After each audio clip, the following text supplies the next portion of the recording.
आल्या गेल्या झडपी वाटे.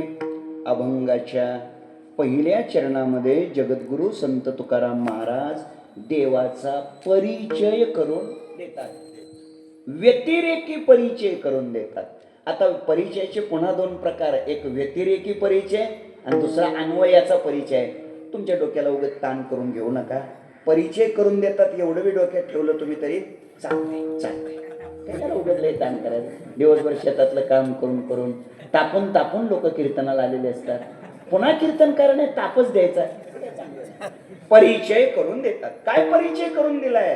परिचय हा करून दिलेला आहे पंढरीचे भूत मोठे. म्हणजे तुकोबाराय पांडुरंगाचा परिचय काय म्हणून करून देतात? बोला ना, भूत म्हणून करून देतात. भूत म्हणजे तुकोबाराय पांडुरंगाला काय म्हणतात? भूत म्हणतात. आता मला उत्तर द्या, तुकोबारायाने पांडुरंगाला भूत म्हटलेलं तुम्हाला पटतं का? आपल्या देवाला पांडुरंगाला तुकोबाराय भूत म्हणतात हे तुम्हाला आवडत आहे का? बोला ना. तुम्हाला भूत म्हणलेलं तुम्हाला पटत का? नाही. मग जर तुम्हाला भूत म्हणलेलं तुम्हाला आवडत नाही तर आपल्या देवाला भूत म्हणलेलं कसं काय आवडेल? पण माझा नाविलाज आहे, अभंग महाराजांचा आहे, गाथेतला आहे, आणि त्यामुळं आता मला हे पटवून द्यावं लागेल. तुकोबाराय पांडुरंगाला भूत कसं काय म्हणतात? लक्ष द्या. काही लोक मला वाटतं असं म्हणतील, महाराज तुकोबाराय पांडुरंगाला भूत का म्हणतात? हे कसं बरोबर आहे हे तुम्ही आम्हाला नंतर सांगा. अगोदर तुम्ही आम्हाला हे सांगा, भूत आहे का? भूत आहे का हे पहिलं सांगा. महाराज आलेत आता, काय अडचण नाही आपल्याला. भूत आहे का? तर उत्तर देतो, भूत आहे.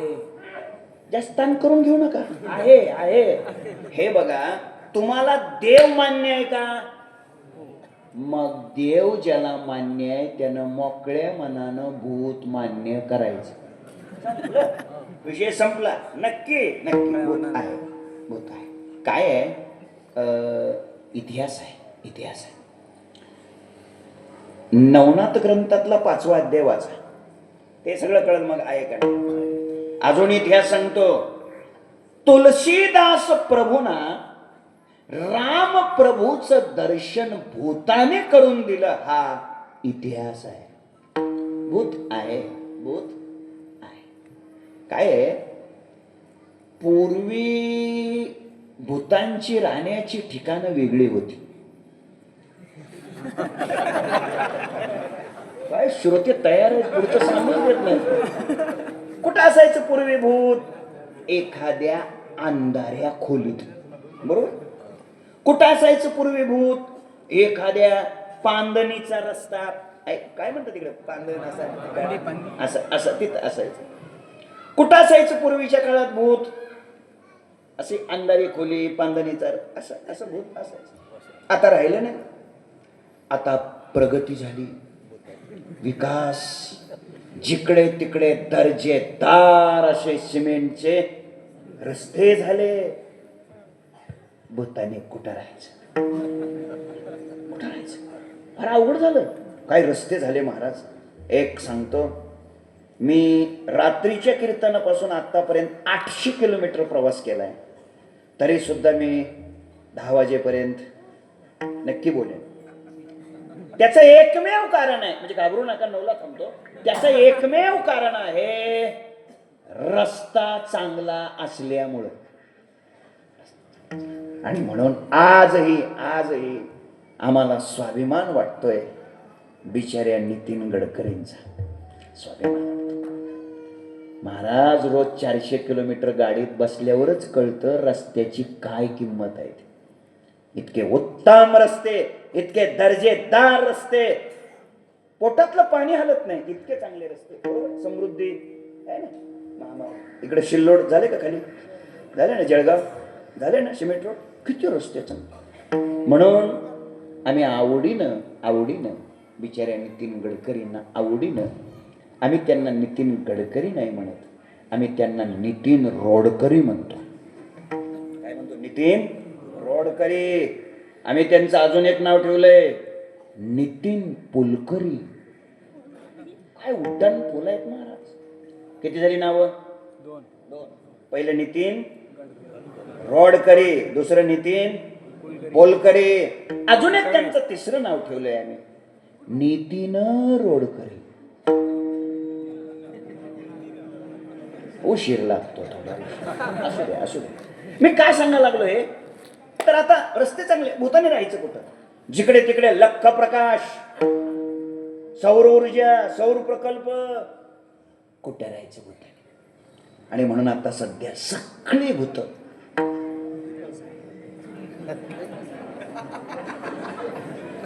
आता मागच्या लोकांना काय कळलं असेल, ए त्याच्यात आलंय का? नाही ना आलं? नाही ना? हा मग बरं. सध्या हे विलय अवघड आहे, फार कठीण आहे. लोक तेवढीच क्लिप व्हायरल करतात, काय पंचायत आहे. चला, माझा मुद्दा इतकाच आहे, भूत आहे. मग तुकोबाराय पांडुरंगाला भूत का म्हणतात? तर चला त्याचं उत्तर देतो. उत्तर आहे का? त्याच्यासाठी अगोदर भूत शब्दाची व्याख्या सांगतो. भूत म्हणजे काय? भूत या शब्दामध्ये भू हा धातू आहे आणि भू धातूचा अर्थ आहे भूभवती, म्हणजे होणे किंवा असणे. होणे किंवा असणे म्हणजे भूत शब्दाचाच अर्थ आहे जे जे जन्माला आलेलं आहे आणि जे जे दृग्गोचर आहे, जे जे दृष्टीला दिसत आणि जे जे जन्माला आलंय ते ते काय आहे? भूत आहे. ज्याचा ज्याचा जन्म झाला आणि जे जे डोळ्याला दिसतंय ते ते काय आहे? भूत आहे. मग मला आता उत्तर द्या, ही सगळी कीर्तनाला आलेली आपण व्याख्या केली, जे जे दृग्गोचर आहे, डोळ्याला दिसतंय आणि ज्याचा ज्याचा जन्म झालेला आहे ते ते काय आहे? विठ्ठल विठ्ठल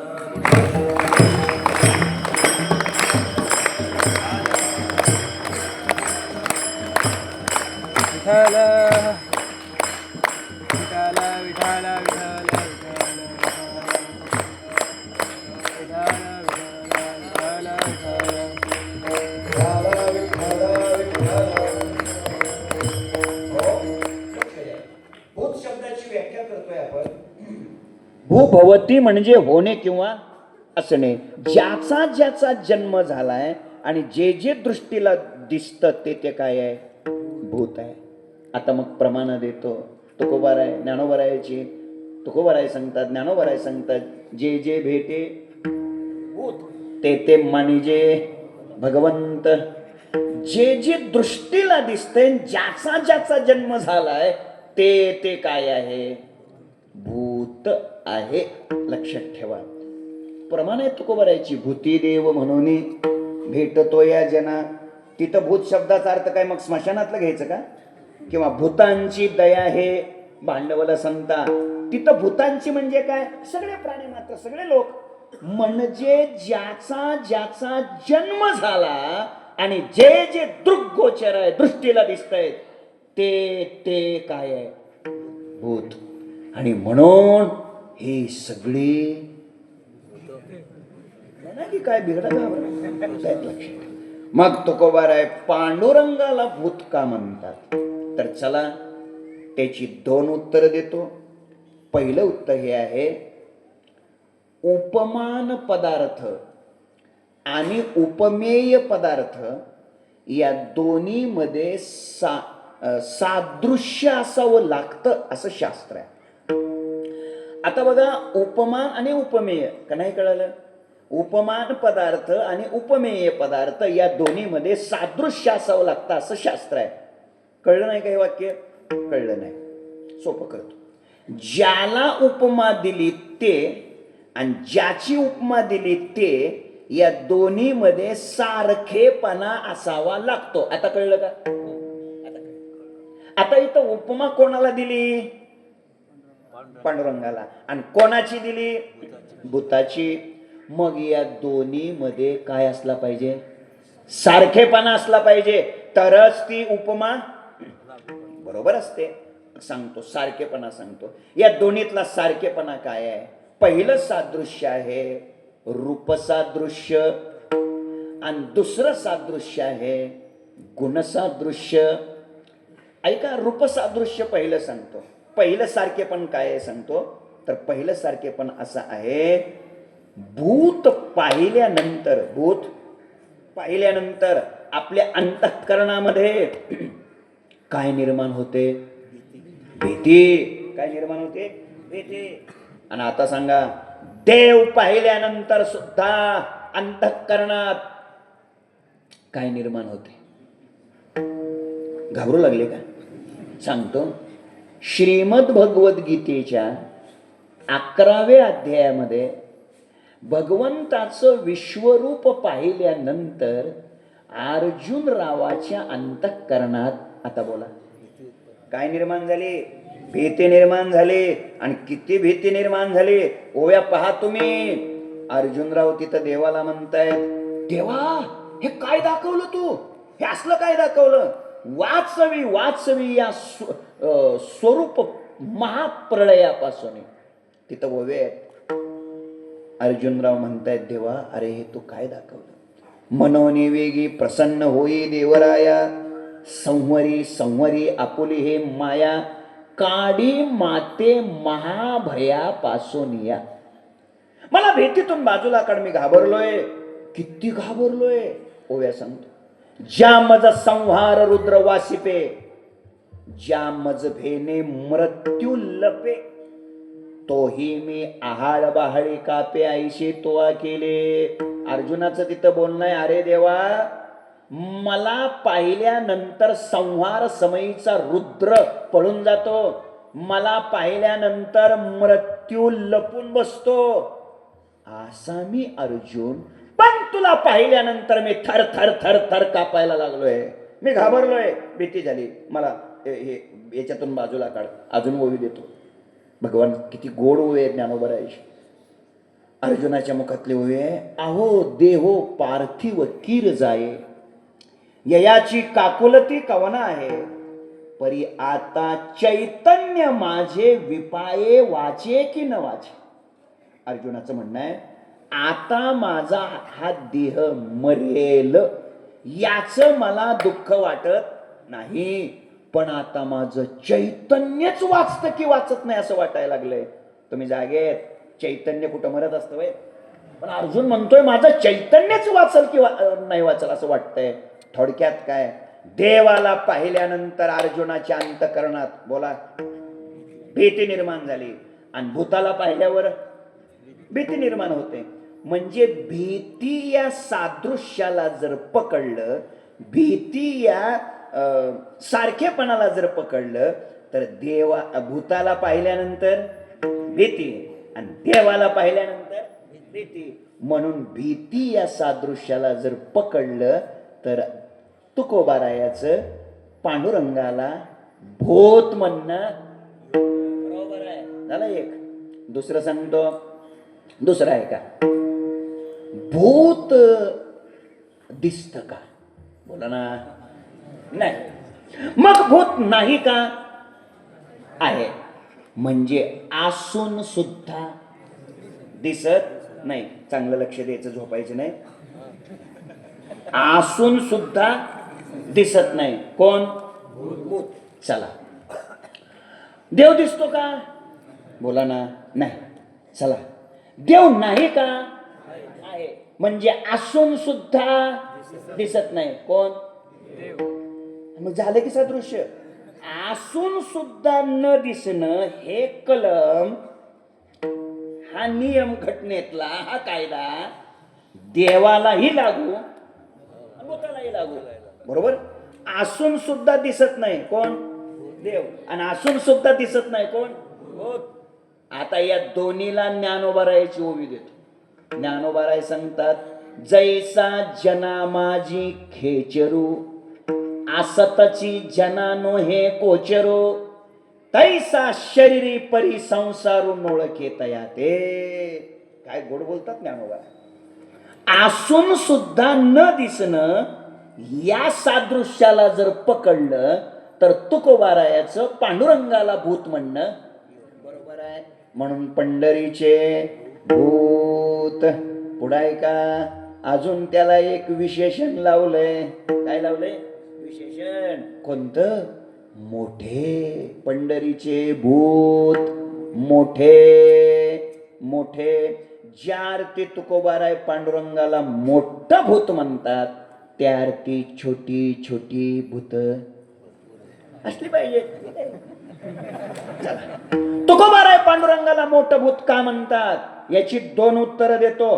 पहिलं उत्तर आहे का? पहिलं उत्तर हे आहे, या संपूर्ण विश्वाला जगाला सगळ्याला जन्म देणारा तो आहे म्हणून त्याला मोठं भूत म्हणतात. सगळं बघा, सगळं अन्नात भवती भूतानी पर्जन्यात दंड संभवः. त्याच्या खालच्या ओव्या वाचा. अन्नापासोनी प्ररोह पावती भूते. थोडक्यात एकलेन कंटेची म्हणून या येणे केली निर्माण 14 भुवने गगन चंद्र सूर्य मेघ तारांगणे 5 महाभूते भौतिके भिन्ने भिन्ने ओ एकी एकटाची असोनी एकला. संपूर्ण विश्वाला जन्म देणारा तो आहे म्हणून देवाला तुकोबाराय मोठं भूत म्हणतात. आणि अजून एक दुसरं उत्तर देतो आनंदे बाबा.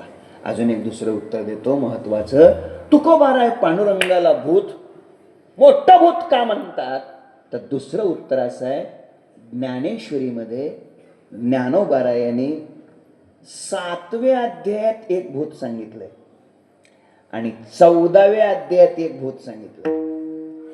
14व्या अध्यायात ज्ञानोबाराय सांगतात आणि येणेही हे सरे मग लांकन लागे दुसरे जे विद्वत्तेचे भरे भूत अंगी. मी विद्वान आहे, मी विद्वान आहे, अभ्यासू आहे, विद्वान आहे. हे एक प्रकारचं काय आहे? भूतच आहे. आणि 7व्या अध्यायात एक भूत सांगितलं, जे बहुतायिका अवांतरू अहंकाराचा भूत संचारू झाला म्हणून विसरू आत्मबोधाचा. लक्ष द्या, 7व्या अध्यायात ज्ञानोबाराय अहंकाराला काय म्हणतात? भूत. आणि 14व्या अध्यायात ज्ञानोबाराय विद्वत्तेला काय म्हणतात? भूत. आता ऐका, ही दोन भूत अहंकार आणि विद्वत्ता, ही दोन भूत ज्याला पांडुरंग हे भूत लागलंय ना त्याच्याजवळ ही दोन भूत राहतच नाही, राहतच नाही. आता ओळी सांगतो. तैशी माझी या साक्षात्कारी सरे अहंकाराची वारी मग अहंकार लोपे अवधारे द्वैत जाय. पंढरीनाथ परमात्मा या भूतानं एकदा का आपल्याला झडप घातली की जीवनात अहंकारही राहत नाही आणि विद्वत्तेचंही भूत राहत नाही. आता जरा उलट बोलतो उद्धव महाराज, उलट बोलतो. अहंकार हे भूत आणि विद्वत्ता हे भूत जोपर्यंत आपल्या जवळ असतं ना तोपर्यंत पांडुरंग परमात्मा हे भूत आपल्याकडं ढुंकून सुद्धा पाहत नाही केवढ्याच आहे म्हणून. अजिबात नाही. जा म्हणतो तिकडे लय तू शाना नाही लक्षात देत. उभी देतो. आता ज्ञानोबाराय सांगतात, तैसा चित्ती अहंते ठावो जिभे सकळ शास्त्राचा सरावो आयुष्यानी कोडी एक जन्म जावो परी न पवेजेची माते. लक्षात आलं? अहंकार आणि विद्वत्ता ही दोन भूत पांडुरंग परमात्मा हे भूत जर जीवनात लागलं तर ही दोन भूत राहतच नाहीत. या अभिप्रायाने तुकोबाराय पांडुरंगाला मोठं भूत म्हणतात. भूत मोठ जबरबाई झाली झडपण करुगत काय पुढचं माझ्या. आणि खरंच सांगतो पाठ नाही हो, खरंच पाठ. पाठ करेल म्हणतोय पण होतच नाही, त्याला काय करू. चला, मुद्दा माझ्या बोलण्याचा तुम्हाला कळाला. तुकोबाराय पांडुरंगाला भूत का म्हणतात? पहिली गोष्ट तर सादृश्य आहे. कोणतं कोणतं सादृश्य सांगितलं? पहिलं भीती हे सादृश्य. दुसरं सादृश्य काय? असूनही न दिसणं हे सादृश्य. आणि मोठं भूत का म्हणतात त्याचीही दोन उत्तरं दिली. महाराज सांगतात, पंढरीचे भूत मोठे. आता ऐका, पुढे एक सादृश्य आहे अजून, गुण सादृश्य. काय आहे त्याच्याकडे गुण? महाराज सांगतात, आल्या गेल्या झडपी वाटे. त्याच्याकडे जे जातात त्याला पांडुरंग परमात्मा हे भूत काय करतंय? झडप घालतंय. आणि समजा श्री संत शिरोमणी सावता महाराजासारखे एखादे त्याच्याकडे नाहीच गेले तर हा होऊन त्यांच्या घरी जातो. होऊन जातो त्यांच्या घरी, आवर्जून जातो. आणि आणि तिथं जाऊन झडप घातल्याशिवाय राहत नाही. आता कधी येऊ दे, आपलं पक्क झालं ग. हेतू इतकाच आहे बोलण्याचा, आल्या गेल्या झडपे वाटे, झडप घालतो झडप. आता ऐका, पांडुरंग परमात्मा हे भूत कशाने झडप घालत? त्याच्याकडे काय आहे लक्ष द्या. पहिली झडप हे भूत स्वतःच्या सौंदर्यानं घालतंय.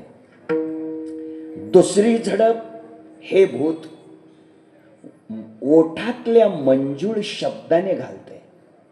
तिसरी झडप हे भूत मुरलीच्या मधुर ध्वनीने घालतंय. आणि चौथी झडप स्वजन मोहिका नावाची माया याच्याकडं, याच्याद्वारे हे भूत काय करतंय? झडप घालतंय. ऐका, स्वजन मोहिका नावाच्या मायेच्या द्वारा या पांडुरंग या भूताने कोणाकोणाला झडप घातली? एक.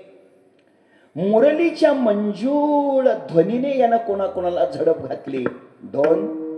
ओठातल्या मधुर शब्दानं त्यानं कोणाकोणाला झडप घातली? तीन.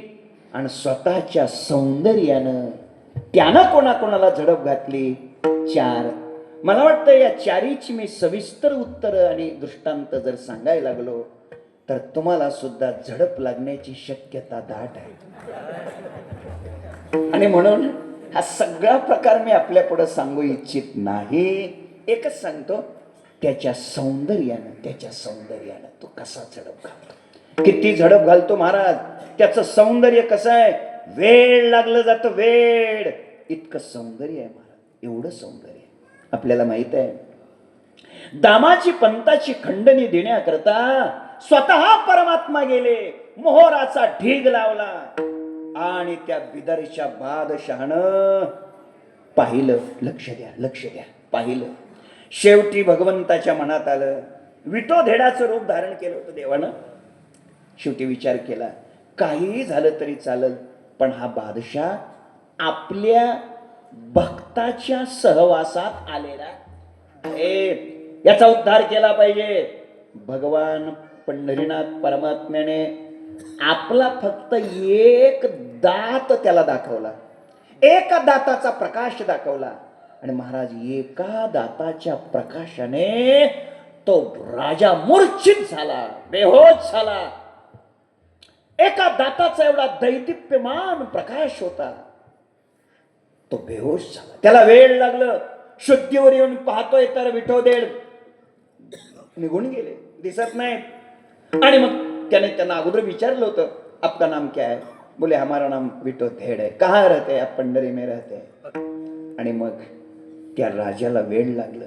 कोणाला? बिदरच्या त्या बादशाला वेळ लागलं. वेळ.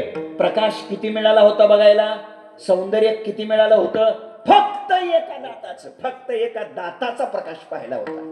वेळ लागलं. आणि बताव विठोदेड कहा है मुझे बताव, विठोदेड कहा है मुझे बताव, असा शोध घेत तो पंढरीला येतोय.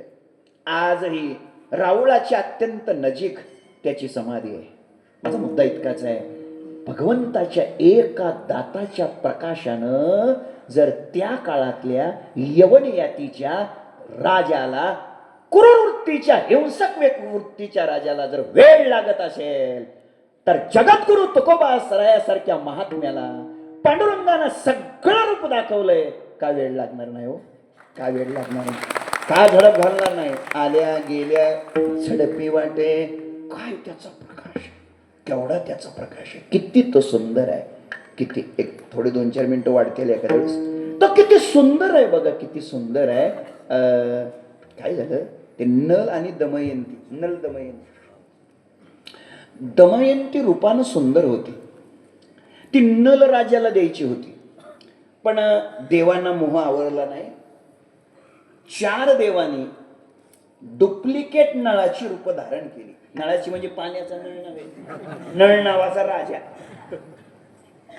4 देवांनी, इंद्र आहे, अग्नी आहे, वरुण आहे, कुबेर आहे, 4. एकूण नळ किती झाले आता? 5. तिच्या हातात वरमाला. आता काय करायचं? आता तिला स्वीकारायचं कोणाला होतं? नल राजाला.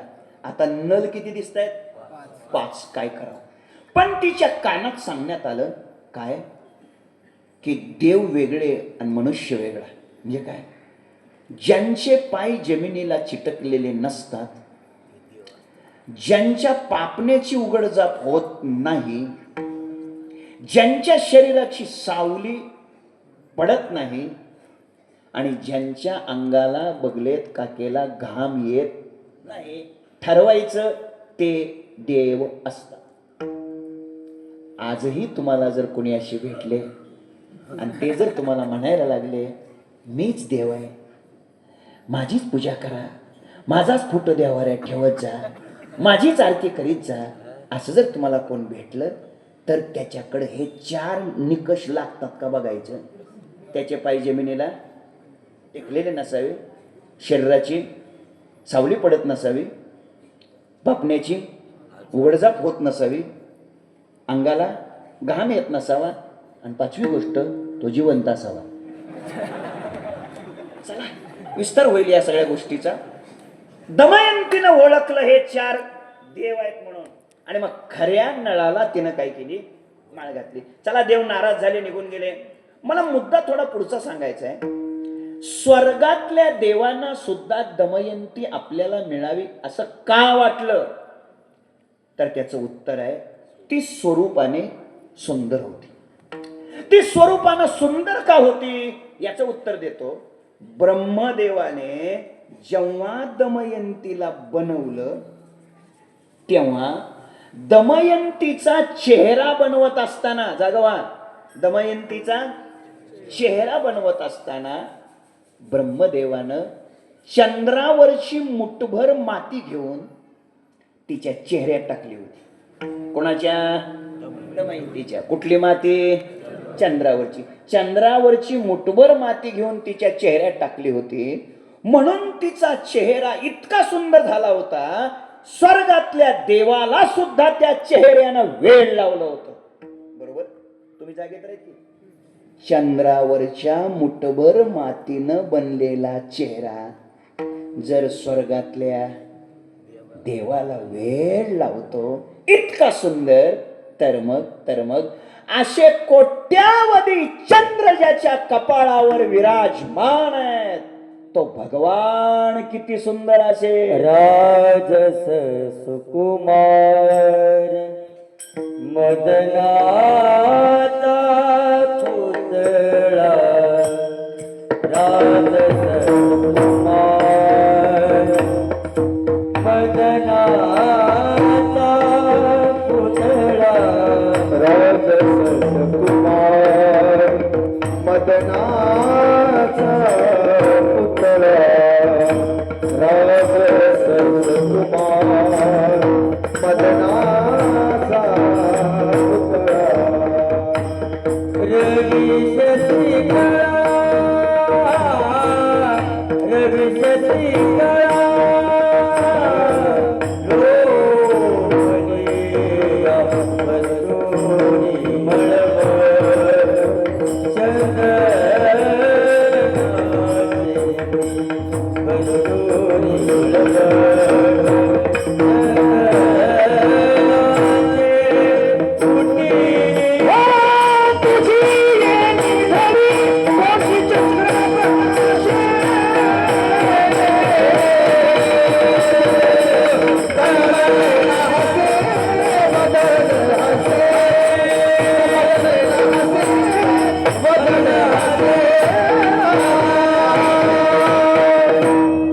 तुम्ही दोघांनी 2 प्रमाण दिली, मी आता 3रं सांगतो. मुगोटा माता कोटी सूर्याचा झल्लाळ, 3रं प्रमाण. बोला. तो तुझी निडळी कोटी चंद्रप्रकाश. लक्ष द्या, चंद्रावरच्या मुठभर मातीनं बनलेला चेहरा जर देवाला वेळ लावतो, तर कोट्यावधी चंद्र ज्याच्या कपाळावर आहे तो किती सुंदर असेल हो. इतका परमात्मा सुंदर आहे. आणि तो आपल्या सौंदर्यानं काय करतो, झडप घालतो. आल्या गेल्या झडपी वाटे. पंढरीचं हे भूत आहे, मोठं भूत आहे. ते आल्या गेलेला काय करतंय, झडप घालतंय. महाराज त्याची झडप भयानक आहे. राहिली वेळ तर सांगेन मी. झडप घालते. आणि म्हणून केवळ तिथं मोठं भूत असं आहे असं नाही. तिथलं म्हणजे कुठलं, पंढरपूरचं तिथलं सगळं रानच भूताचं आहे. हा अभिप्राय महाराज अभंगाच्या दुसऱ्या चरणात घेतरीचे रान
जाता विडे का गाता विडे,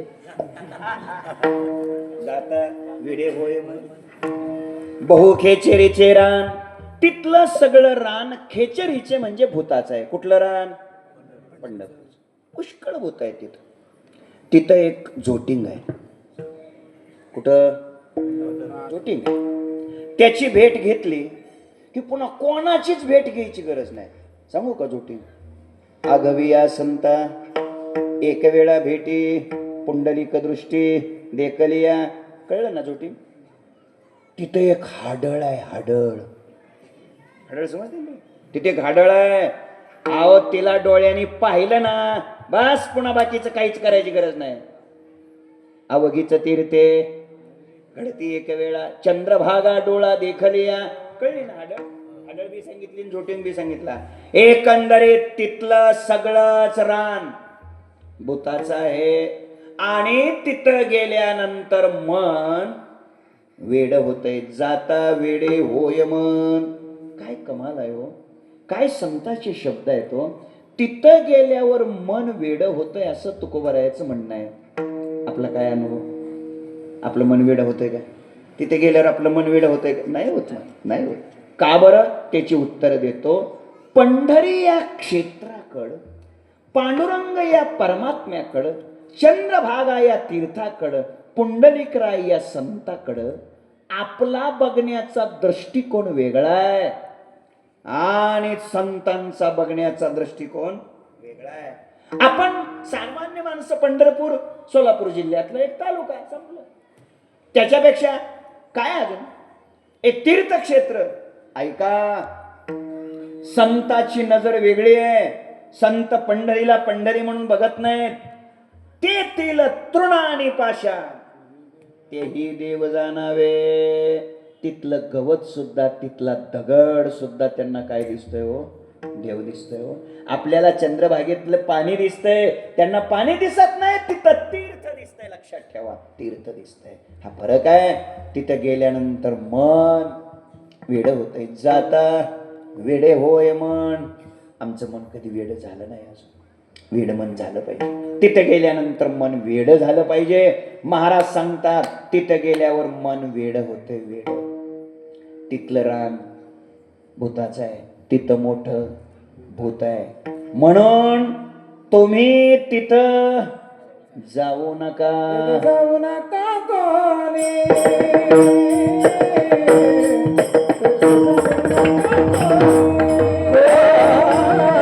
तेथे जाऊ नका कोणी हरीला तेथे जाऊ नका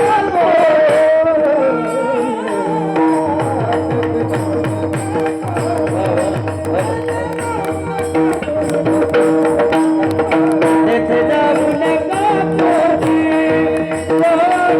तेथे जाऊ नका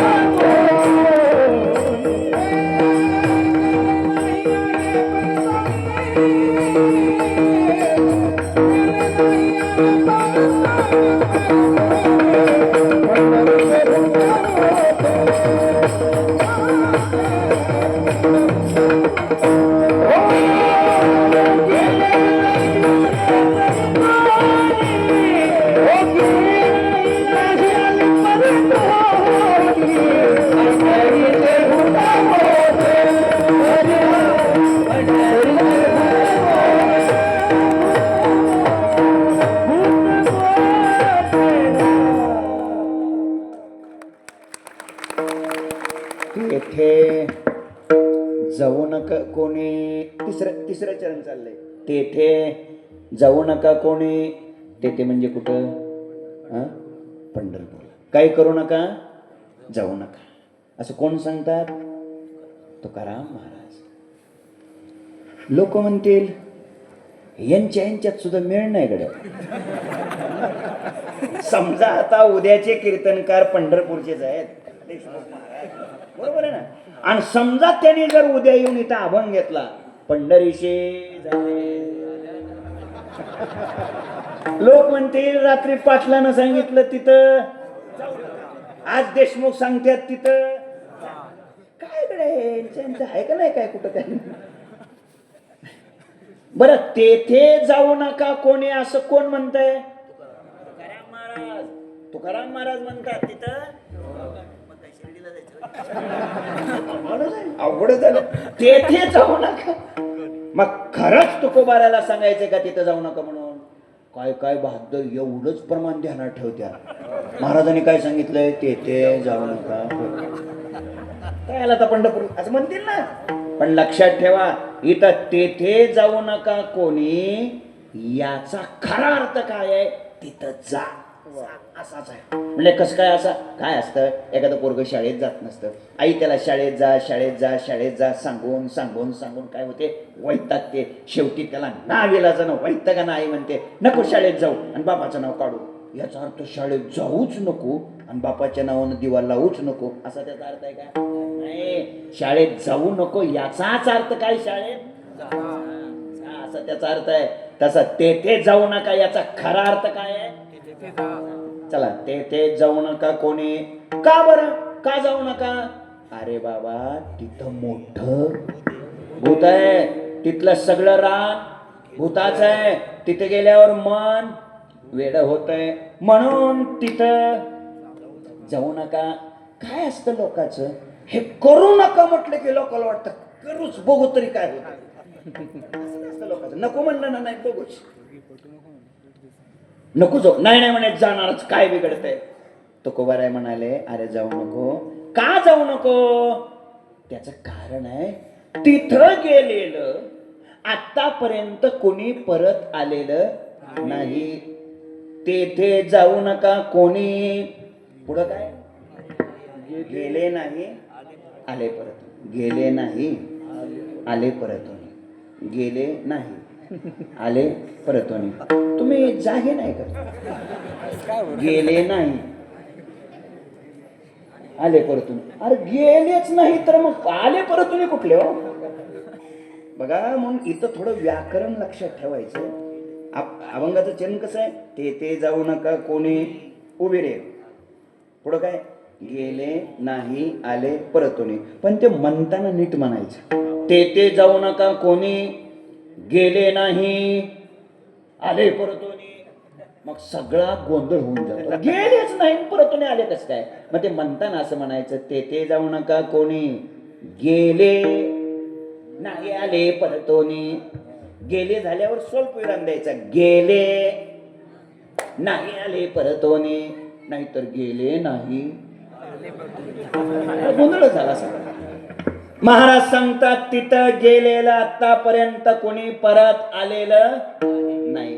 महाराजांना विचारलं तिथं गेलेलं कोणी परत आलं नाही हे जे तुम्ही आम्हाला सांगता हे पुस्तकातलं वाचून सांगता का युट्यूब वरच ऐकून सांगता? तिथं गेलेलं परत आलं नाही हे जे तुम्ही सांगता हे वाचून सांगता, ऐकून सांगता, पाहून सांगता का तुम्हाला तसा अनुभव आहे?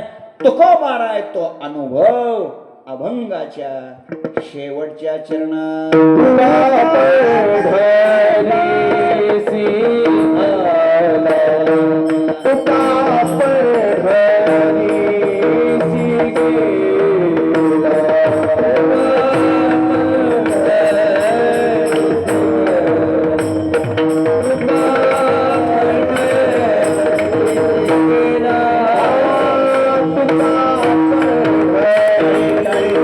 See